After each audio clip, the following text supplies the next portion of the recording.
Anak, hindi mo utang ang buhay mo sa akin. Ginusto namin magkaroon ng anak.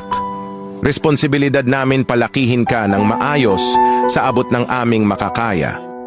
Hindi mo kailanman kailangan bayaran lahat ng hirap at pagod namin sa'yo. Dadating ang araw na magkakaroon ka ng sariling mong pamilya.